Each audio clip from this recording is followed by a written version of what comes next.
La décision finale de Rakitic, Ronaldo toujours sans but avec la Juve, qui sont les favoris pour la Ligue des Champions selon les bookmakers, Paris et Lyon qui gagnent, Marseille à la traîne ou encore l'UEFA anti-Messi et Griezmann pour certains. L'actualité foot a été une nouvelle fois très chargée cette semaine et l'actu foot commence donc maintenant.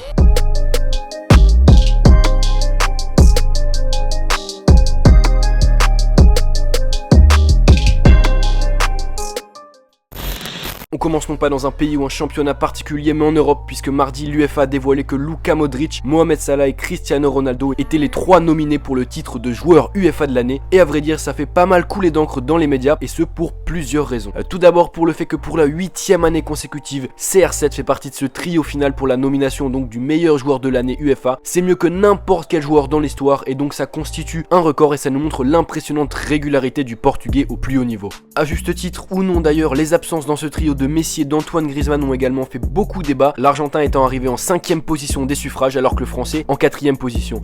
Et une stat a tourné sur les réseaux et voilà qui contestait ce trio final, c'est celle que Messi sur ses 8 matchs de Ligue des Champions la saison dernière a été élu 6 fois homme du match, et c'est plus que les 3 joueurs nominés réunis, puisque Cristiano Ronaldo a été élu 4 fois homme du match en 13 matchs, Mohamed Salah a été élu une seule fois homme du match en 12 matchs joués de Ligue des Champions, et Luka Modric ne l'a jamais été. Alors sorte de conspiration anti-Messi ou bien simple choix logique au vu de la performance du Barça la saison dernière en Ligue des Champions, à vous de me le dire en commentaire, qu'on voit un peu l'avis de tout le monde si ce trio est logique ou pas. A noter que le nom du vainqueur sera donné ce jeudi à l'occasion du tirage au sort de la phase de groupe de la Ligue des Champions, tirage qu'on attend tous avec frénésie et impatience. D'ailleurs les différents chapeaux pour ces poules se dessinent de plus en plus, et hormis quelques incertitudes encore, notamment à propos du chapeau 4, on devrait avoir ça, c'est-à-dire Paris dans le chapeau 1, Monaco et Lyon dans le chapeau 3. A noter tout de même la présence plus que surprenante du Lokomotiv dans le chapeau 1, mais bref tout ça pour dire qu'il pourrait y avoir des poules très relevées cette saison en Ligue des Champions. Imaginez par exemple le Barça, Liverpool, Monaco et l'Inter dans la même poule,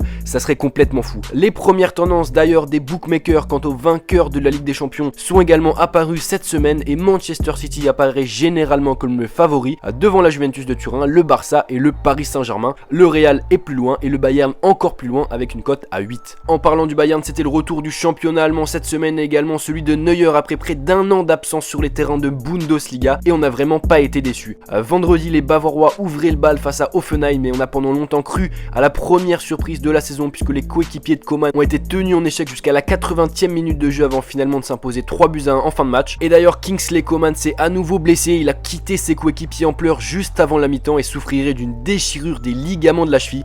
Il devrait être absent plusieurs semaines, donc c'est un gros coup dur pour le français qui revenait également de blessure. Hier, le Borussia faisait également sa rentrée en Bundesliga, et malgré l'ouverture du score rapide d'Augustin, d'ailleurs faut lui dire d'arrêter de faire cette célébration où il fait chute au stade quand il marque, parce qu'il l'avait déjà fait face à Marseille et ils avaient encaissé 4 buts. Hier c'est à nouveau ce qui s'est passé puisque Dortmund s'est finalement imposé 4-1 grâce notamment à un but de Marco Reus en fin de match qui a inscrit là son 100e but de sa carrière en Bundesliga. On continue en Italie où la Juve affrontait la Lazio, c'était la première à domicile pour CR7 qui, à défaut de s'être offert un but, s'est offert un beau loupé. Cependant au-delà du fait que le Portugais est resté muet devant les buts, il a fait un match plutôt intéressant, notamment collectivement où il a vraiment su à plusieurs reprises faire preuve d'un vrai sens du collectif. Score final 2-0 pour la Juve. En Serie A encore, on a assisté à un match incroyable, une remontada puisque Naples était mené 2-0 à la 49e minute de jeu par le Milan AC, et Naples s'est finalement imposé 3-2 grâce à un doublé de Zielinski et un but de Mertens en fin de match. Une remontada qui ne doit d'ailleurs rien au hasard pour Carlo Ancelotti, le coach napolitain, qui à la fin du match expliquait, je cite: "Nous n'avons pas abandonné à 0-2, surtout que ce n'était pas mérité. Ensuite j'ai changé de système et le soutien nous a aidé à remonter. J'ai opté pour un changement de système plus offensif qui nous a aidé en phase défensive." A noter également en Serie A que l'Inter était tenu en échec 2-2 face à Torino alors que la Roma joue ce soir contre Bergame, coup d'envoi à 20h30. On a également vécu une autre belle remontée ce week-end, cette fois un peu plus petite, c'est celle du Real Madrid face à Riron. Mené 1-0 hier, le Real s'est finalement imposé 4-1 grâce à un but de Sergio Ramos, un but de Gareth Bale qui inscrit là son 7e but sur les 6 derniers matchs de Liga, et surtout un doublé de Karim Benzema, son premier doublé en Liga depuis mars 2017, c'est-à-dire plus d'un an et demi. Et pour la deuxième fois en 2 matchs de Liga, on a pu voir sur le banc du côté madrilène la recrue Thibaut Courtois. Voilà, il était remplaçant,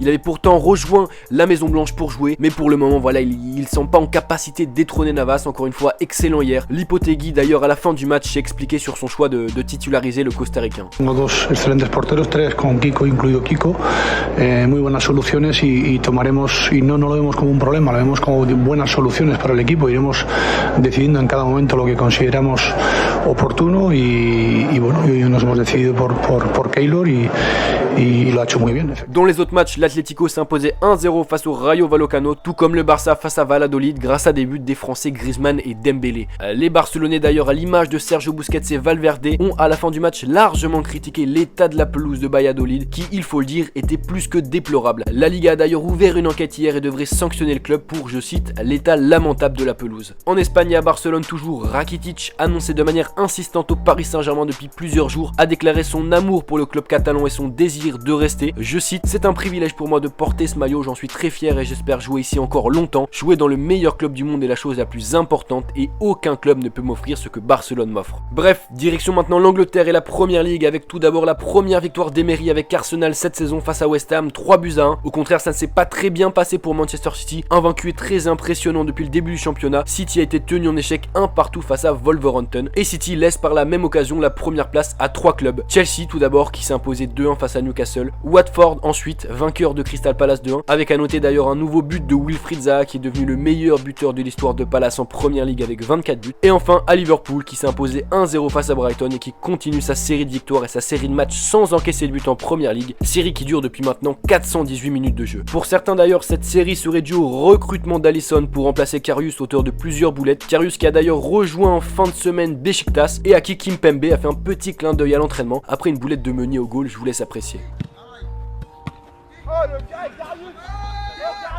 En parlant du PSG, le club de la capitale s'est encore fait peur ce week-end en Ligue 1 mais s'est finalement imposé 3-1 face à Angers grâce au but de ses 3 joueurs de la MCN, Mbappé, Cavani et Neymar. Mbappé jouait là son 106e match officiel depuis le début de sa carrière et stats complètement incroyable. En 106 matchs, il a inscrit 51 buts et délivré 29 passes décisives, ce qui en moyenne veut dire que le natif de Bondy est décisif toutes les 85 minutes de jeu depuis le début de sa carrière, ce qui est complètement fou. Dans les autres matchs, Lyon s'est rassuré 2-0 face à Strasbourg, l'OM a arraché le nul 2-2 face à Rennes après avoir été mené 2-0, Monaco s'est incliné 2-1 face à Bordeaux et Nice a coulé à domicile 4-0 face à Dijon, de quoi faire réagir le coach des Aiglons Patrick Vieira après un point pris seulement en 3 journées.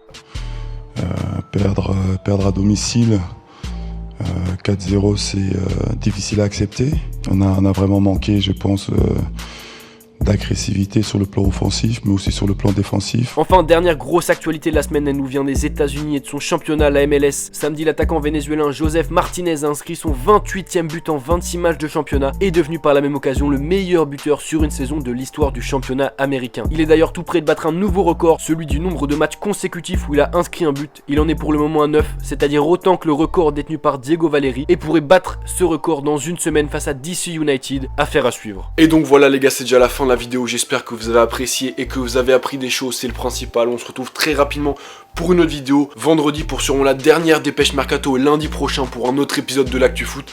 J'espère que vous appréciez, donc on se retrouve très rapidement les gars, c'était Val, peace.